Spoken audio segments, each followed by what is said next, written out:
सिंध हुकूमत मुल्क में बिजली ₹1.95 महांगी करण वारे वफ़ाक़ी फ़ैसिले खे रद्द करे छॾियो। सूबाई वज़ीर इस्माइल राहू चयो आहे त न्याज़ी माफ़िया बिजली महांगी करण वारो फ़ैसिलो फ़ौरी तौर वापसि वठे। ज़राअत वारे सूबाई वज़ीर इस्माइल राहू पंहिंजे बयान में चयो आहे त गुज़िरियल हुकूमतूं केतिरनि ई सालनि बाद बिजली महांगी कंदियूं हुयूं, पर नालाइक हर महीने बिजली महांगी करे रहियो आहे। हुन जो त सिंध जो अवाम वफ़ाक़ जे ₹1.95 बिजली महांगी करण वारे फ़ैसिले खे रद्द करे थो। इमरान चवंदो हो त जॾहिं बिजली पेट्रोल महांगो थियनि त सम्झो वज़ीर आज़म चोर आहे।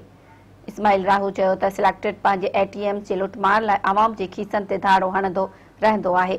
हिक ई झटके में अवाम ते 200 अरब रुपयनि जो एटम बम किरायो वियो। सूबाई वज़ीर जो त नाहिल गुज़िरियल 28 महीननि में 21 भेरा बिजली महांगी करे चुको आहे। खसारो पोइ बि ॿीण ते वधी वियो आहे। इमरान ख़ान ज़ालिम वज़ीर आज़म आहे, जंहिंखे ग़रीब अवाम जो अहसास ई नाहे।